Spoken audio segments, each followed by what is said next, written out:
Agad to! Po! Pero lang ang kailangan namin. Ibigay niyo na ang kinita niya, wala tayong magiging problema. Lakas ba yan? Amina ka na! Akin na! Anak ko, tulong to! Kulong to! Sorry po. Kakaalis lang po kasi ng boss ko. Yun lang po iniwan ng pasukli. Tingnan mo pa saan? Wala! Tapos na po ako mag... Hoy! Tagalay! Sige to! Sir! Walang magpapakabayani, ha? Nalalaman daw ang tibay ng isang tao hindi sa panahon ng kaginhawahan at kasiyahan, kundi sa panahon ng paghihirap at kasawian. Ito ang napatunayan ng bida sa ating kwento ngayon. Isang taong ninakawan ng lahat ng kanyang pinagsikapan. Sa kabila ng kanyang kasipagan at magandang hangarin sa buhay, nabaliwala ang lahat sa isang kisap mata lang. Magandang araw po mga kapuso. Ako po si Vicky Morales at ito ang Wish Ko Lang. Sa lahat ng resume na nabasa ko, etong sa'yo yung kakaiba. Ngayon lang ako nakakita ng nagbebenta ng gagamba sa job experience. Eto pa, nagtitinda ng gulay. Bantay sa bakery. House chores to eh. Hindi naman to trabaho. Sir, sideline ko ho kasi yan dati. Kumbaga, binabayaran po ako ng mga kapitbahay sa paglilinis po ng bakuran nila. Ganun, no?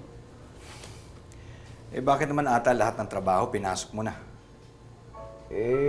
Sir, yung katulad po nagbebenta po ng mga gagamba, ng gulay, yun po kasi yung kinikita ko ho doon, na yun po yung pinambabaon ko nung elementary ako. Tapos nung nag-high school naman po ako, yun naman pong paglilinis ko ng bakuran, tapos yung paggagapas. Yun po yung pinambabaon ko.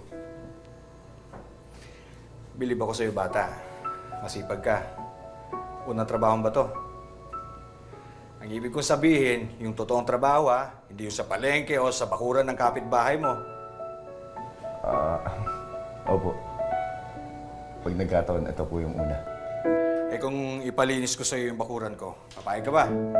Sir, sabi ko nga ho sa inyo, lahat po ng trabaho, pinasok ko na ho. Kaya parang wala na ho ang karapatan tumanggi pa sa trabaho. Donna, halika mo na. Donna, si Justine. Justine, si Donna, siya yung kahiran natin. Kamusta ho? Turuan mo nga si Justine kung paano maging room boy. Sir, teka, ibig niyong sabihin, tanggap na ho ako? Oo, tanggap ka na. Salamat, sir. Thank you po. Jean? Oh, Justin, anong ginagawa mo dito? Bakit parang hindi ka naman masaya nakita mo ako? Sira, di ba sabi mo kasi sa akin may job interview ka? Eh, hindi mo ko masusundo. Yun na nga eh. Kaya nga ako nakapunta dito kasi tapos na yung job interview. At nakuha ko. Talaga? Wow, congrats! Thank you, thank you. Wait, hindi kasama sa celebration yan. Ano, kahit na isang... Di ba sabi ko sa'yo pagkatapos na ng high school ko? Tagal-tagal pa nun eh. Okay, sige. Kung di ka makapaghintay, break na lang tayo. Ha? Taga, nagbibiro lang ako. Joke lang yun. Pero, malapit kayong graduate, di ba? So, ibig sabihin, malapit ko na rin... Hindi, pero seryoso. Masaya ako para sa'yo. Tsaka napakaswerte nung boss mo. Kasi ikaw yung pinakamasipag na taong nakilala ko. Wow! Alam mo yun, nagusto ko sa'yo. Kahit na-girlfriend na kita, binabola mo pa rin ako. Tara na, umuwi na tayo. Tara na, uwi na tayo.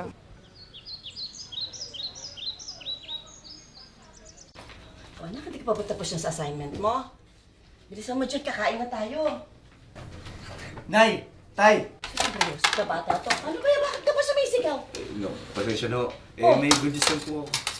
Ano yun? Nay, may trabaho na ako, Nay. May trabaho ka na, anak! Tapos na naman sa Diyos! Ay, may trabaho na, anak mo! Oh, congrats anak! Ito ba yung sa hotel? Opo, Tay. Ang totoo nga po niyan pareho pa po kami ni Christian nakapasok doon. Naku, mabuti naman, anak. Hindi ba siya din yung nagyaya sa'yo na mag-apply? Opo, Nay. Siya po yan.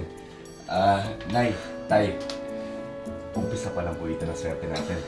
Kapag nakaipon na ho ako, Eh di, magbabalik na po ako nun sa pag-aaral. Magka-college po ako at pagka nakatapos po ako, pinapangako ko po sa inyo, giginhawa po ang buhay natin. Promise po yan. Sana nga, anak. Sana nga. O siya, halika na. Kumain na tayo at alam yung gutom ka na. Diyon, Umupo ka na. nag-aaral ka ba mabuti? Opo. Ha? Kaya halika na. Ano yung assignment?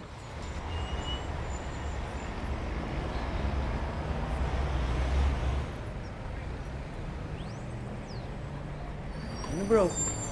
Tol. Gusto mo tulungan na kita dyan? Ay, hindi na. Ako nang bahala dito. Kaya-kaya ko to. Sigurado ka ha? Oo. Tara, dami kasing customer ngayon eh. Sige, tol. Sige, sige. Okay.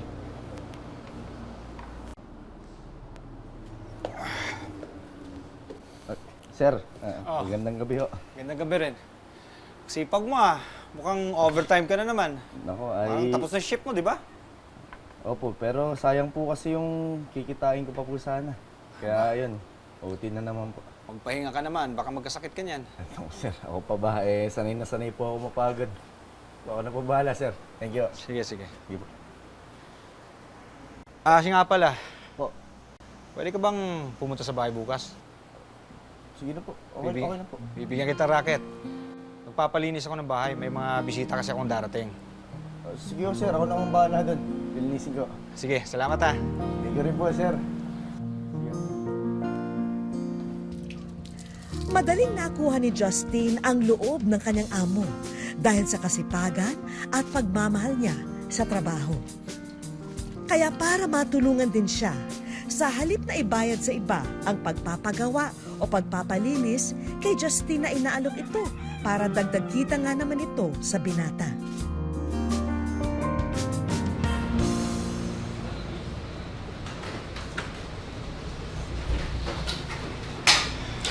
Lola, may susunduin lang ako sa pier, pero babalik ako kagad. Sige po. Ingat po.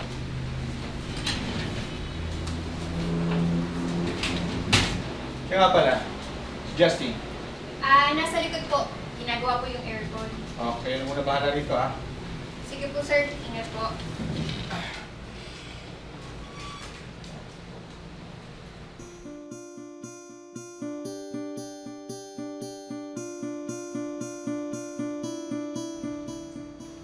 Agad to! Po! Po! Alam ka sa akin kumaini. Pero lang ang kailangan namin. Ibigay niyo na ang kinita niyo, wala tayong magiging problema. Amin ang pera! Nasaan ba yan?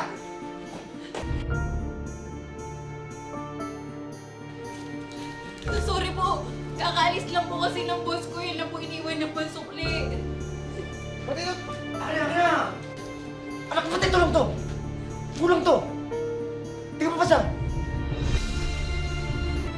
Wala! Wala, tapos na po ako mag... Hoy! Nasaan? Ano to? Sir, walang magpapakabayani, ha? Walang masasaktan, okay? Makikisa na kayo.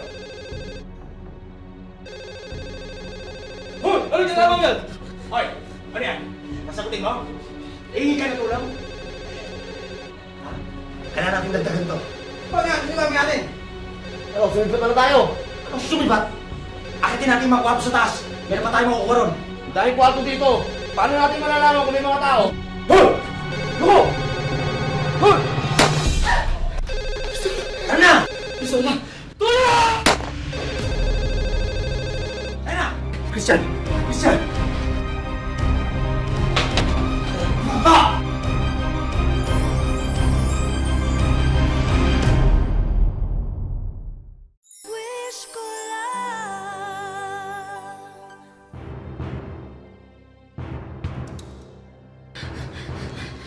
Christian!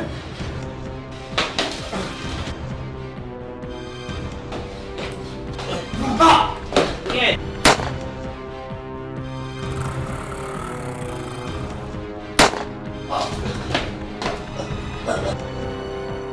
Sige!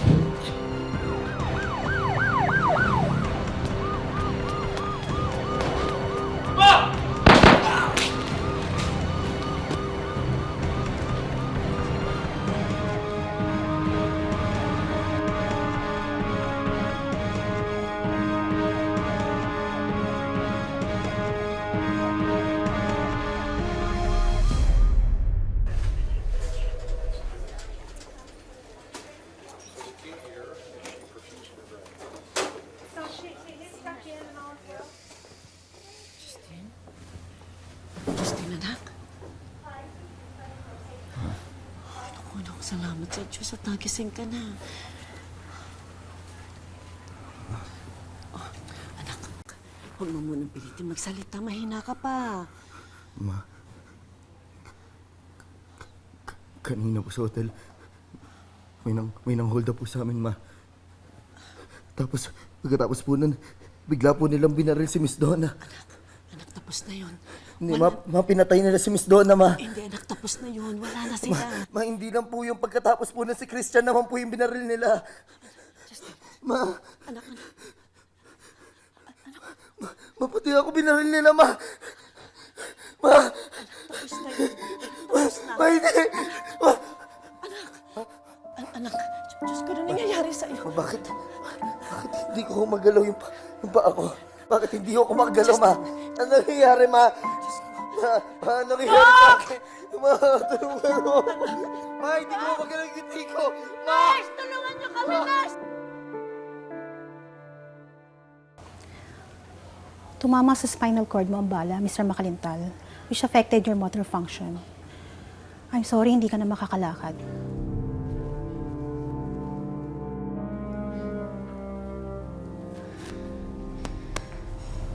Justin,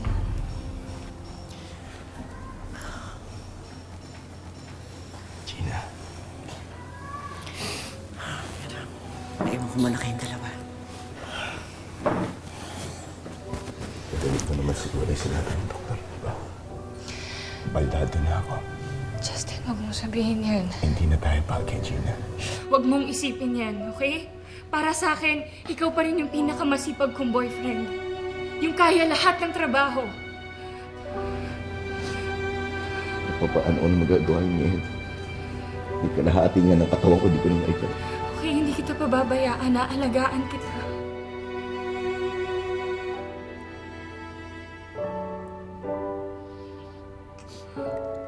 Ipinakita ni Gina kay Justine na walang magbabago sa kanila sa kabila ng nangyari. Araw-araw, pagkalabas sa eskwela ay diretso na ang dalaga sa ospital para bantayan at alagaan ang kasintahan.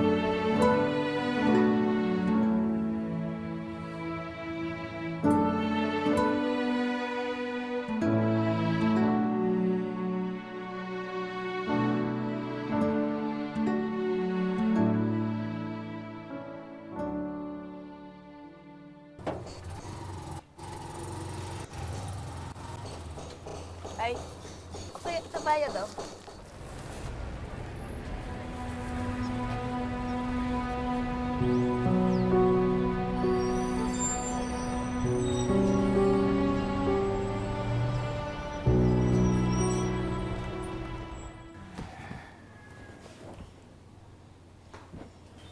Anak, Oh, kailan ba huling nadalaw dito si Gina? kung di po ako nagkakamali, siguro po nung 1 linggo pa. Bakit to? Wala naman. Hindi ko na lang kasi siya nakikita dito eh. Baka po busy po sa school kasi malapit na po yung finals na. Siguro nga. Ma, hindi ka ba sinasabi sa akin?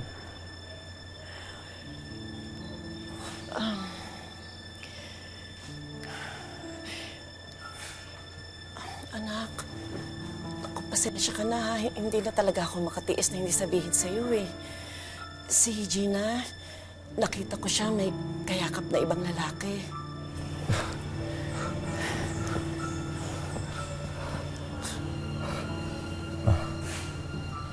Hindi totoo yan, ma.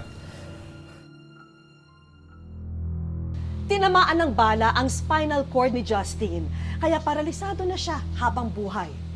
At sa panahon ng kanyang labis na kalungkutan, dito pa siya iniwan ng babaeng inasahan at minahal niya. Justin, kamusta ka na?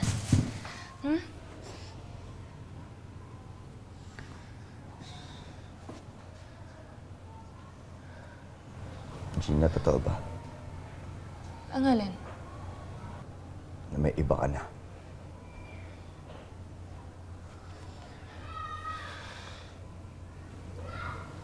Bakit di ka makasagot? Kasi totoo, di ba? Justin, hayaan mo ako magpaliwanag. Yan, Gina. Di mo na kailangan magpaliwanag. Hayaan mo ako magpaliwanag. Umalis ka na. Justin, hayaan mo ako magpaliwanag. Umalis ka na, Gina. Pinilit kong magpakatid. Umalis ka na! Umalis ka na. Justin, pinipilit ko naman eh. Napagod lang ako, Justin. Umalis ka na. Gina, umalis ka na. Justin. Hindi na kita kailangan sa buhay ko. Justin, Makaawa tama ko. na yan. Umalis ka na nga! Ba't ba kayo umalis? Hindi na kita kailangan. Kung ayaw mo sa akin, ayaw ko rin sa'yo.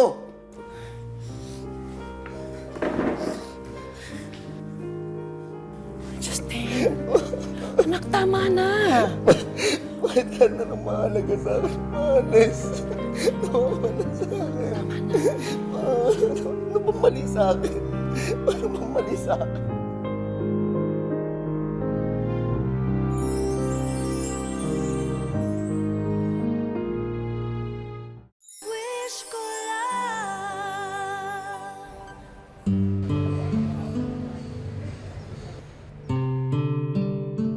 Kuya! Masaya nga, nakabalik ka na, kuya. Kuya, tignan mo, ginawa ko para sa'yo. Naku anak, lahat naman tayo masaya kasi nakauwi na ang kuya mo. Kaya dapat, alika, magpasalamat tayo sa Diyos. Halika. Justin. Justin, anak, halika.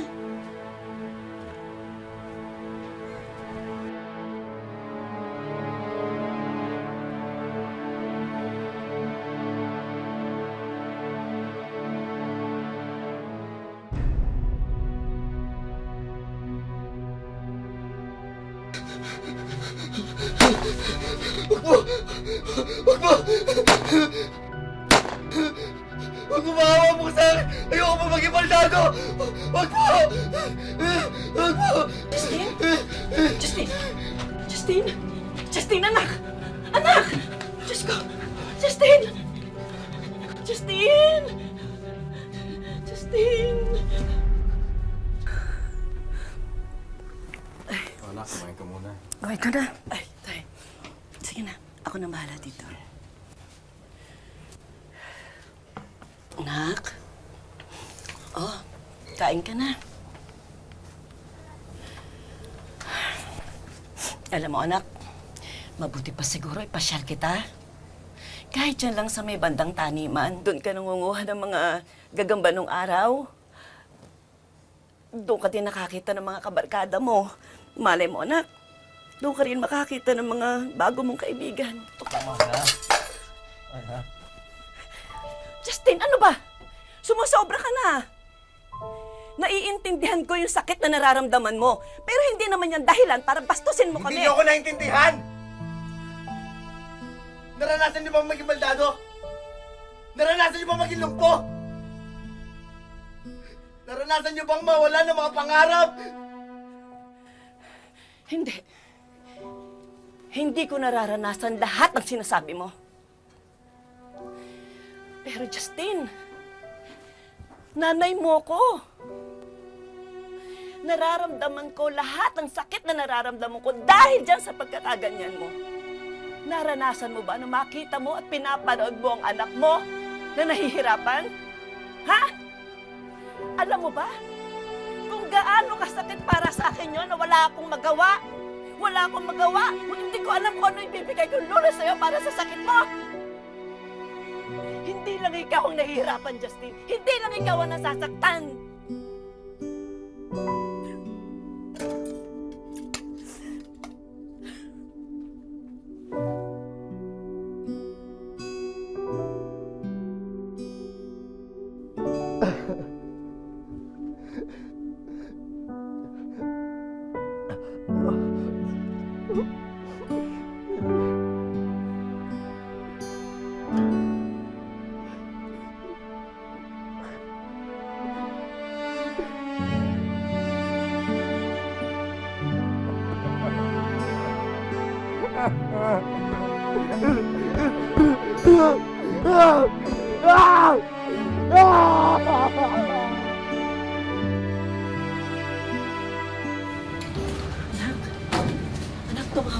Police, nahuli na daw nila yung isa sa mga huldapan na nakabaril sa'yo.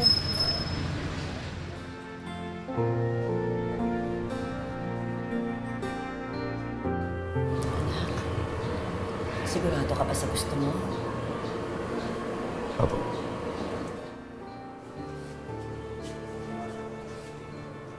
Isa ka sa mga umundap sa amin, di ba? Bakit mo ginawa yan? Gipit na gipit lang talaga kami. Yun lang ang dahilan mo, gipit na gipit! Nagipaldado ako dahil sa gipit na gipit kayo! Mali yung ginawa namin. Kaya humihingi po ako ng tawad sa inyo. Hindi ko na rin mabawi yung mga nangyari. At alam ko na wala na rin ang magagawa tungkol doon. Pero dahil may tiwala ako sa Panginoon at alam kong mas matibay ako sa inyo, kahit na mahirap sa akin, papatawarin ko kayo. Salamat po.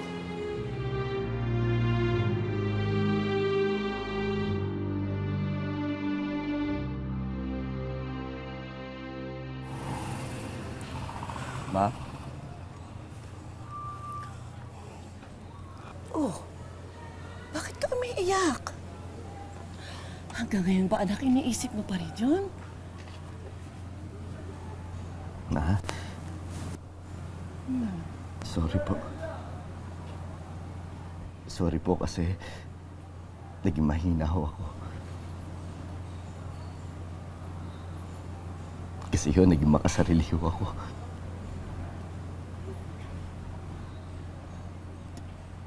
Hindi ko naisip na ako lang po yung nahihirapan. Na hindi lang po ako yung nasasaktan.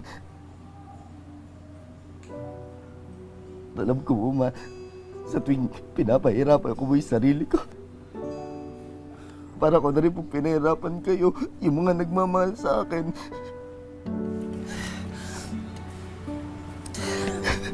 Pero alam mo, Ma, kahit no ganito ako, kahit na hindi na po ako nakakalakad, alam ko pa rin po sa sarili ko na napakaswerte ko. Maswerte ka, anak. Maswerte ka, maswerte tayo dahil mahal tayo ng Diyos. I love you, Ma. I love you too, anak.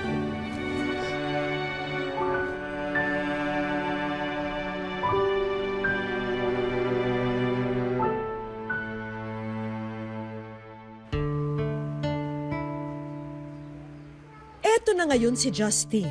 Sa 4 na sulok ng silid na ito, umiikot ang kanyang maghapon. Sa sitwasyon ko po ngayon, napakahirap po talaga. Halos kalahati po ng katawan ko, hindi ko po masyadong napapakinabangan. Simula po dito pababa, hindi na po siya naigalaw.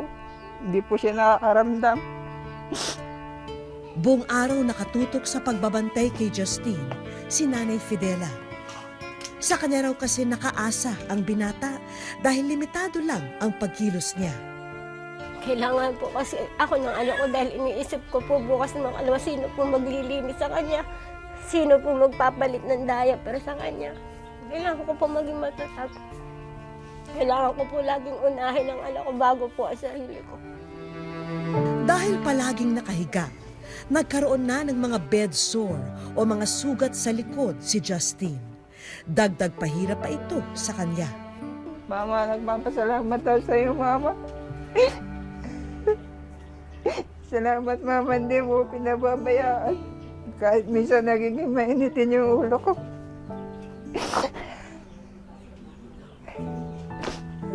Mama, mahal na mahal ko kayo.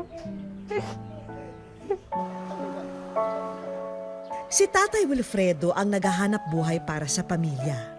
Pinagkakasya ng pamilya ang kinikita niya sa construction. Lahat ng paraan ginagawa ko na para sa pamilya ko. Malaking bagay sa akin kung hindi siya nagkaganda. Nakakatulong na namin siya. Well, sobrang panghihinayang, lalo na sa kanya. Napakabait na bata. Sa kabila ng kanyang sitwasyon, nagagawa pa rin ni Justine na kumilos sa bahay. Nagkukumpuni siya ng mga sirang appliance. at naglilinis ng mga tanim sa kanilang bakuran. Sa mga ganitong pagkakataon lamang siya nakakalabas ng bahay nila. Sa kabila po ng sitwasyon niya at ayaw naman po namin siyang asahan. Nagkukumpuni po siya dito ng mga sirang upuan. Nagtatanim po siya ng papaya, pag-aalaga po siya ng manok. Mahilig po siya sa mga kambing, kaso po, binenta na po namin. Gawa nga po na may mga pangangailangan pong mga pambiling gamot. Lagi ko pong dinadasal na sana hindi po ako pabayaan ng Diyos.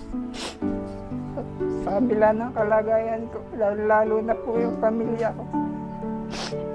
Kasi hindi ko po lalong makayanan kung pati pamilya ko magkaroon ng problema. Gusto ko pa po silang matulungan.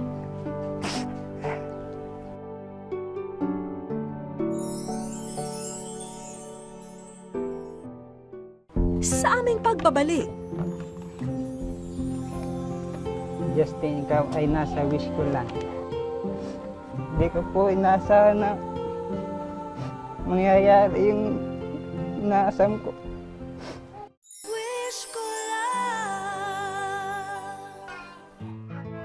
inabutan naming nagpapahinga si Justin sa kanilang bakuran kasama ang kanyang ina. Hindi nila alam na kinasabwat na ng aming grupo ang isa nilang kapitbahay. Kunwari kasi magpapagawa siya ng sirang radyo sa ating bida. Hindi naman tatanggihan yan ni Justin, kaya agad na binuksan ito para alamin ang problema.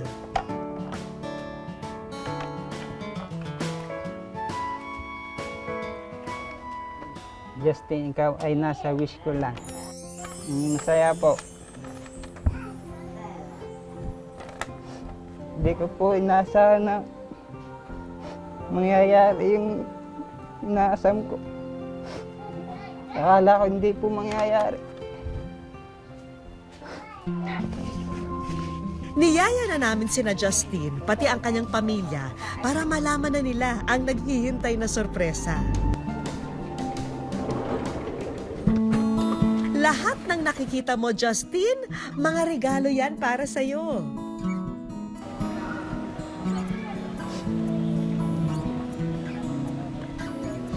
Nabanggit ni Nanay Fidela na nahihirapan ka na raw sa higaan mo. Kaya narito na ang handog naming specialized cooling mattress para hindi ka mainitan at hindi na dumami pa ang sugat mo sa likod. Dagdag pa riyan ang mga gamot at medical supplies na ito. Bibili lang po ako ng isang peraso sa isang linggo pag naubos. Mag-aano na lang po ako ng dahon ng bayaba. Magpapakulo na lang po ako ng dahon ng bayaba. Sana'y makatulong din sa pagpapagamot mo, Justin, ang medical assistance na ito. Maraming salamat po. Salamat sa inyong lahat, lalo na po sa GMA7. Sa wish ko lang po. Malaking bagay po yan para hindi na po kami palaging bumili ng mga pangangailangan ko. Wala po mahihingi. Justin, alam naming lagi mong iniisip ang kapakanan ng iyong pamilya at nais mong makatulong sa kanila. Magkaroon po ng pagkakakitaan para matulungan ako pong magulang ko. Para naman sa naudlot mong pag-aalaga ng hayop noon, hindi na problema yan. Maraming salamat po. Maraming salamat po sa tulong na binigay niyo sa amin. Papasalamat ko ako na marami sa inyo dahil napagbigyan niyo ng kahilingan ng anak ko. Ang buhay ni Justin ay isang paalala sa ating lahat na kung hindi man matupad ang lahat ng pangarap, hindi ito dahilan upang sumuko. Sa halip, maghanap tayo at bumuo ng bagong pangarap. Dahil habang may gusto tayong maabot, may dahilan tayo para mabuhay. Salamat po sa inyong pagsubaybay, mga kapuso. Ako po muli si Vicky Morales at ito ang Wish Ko Lang.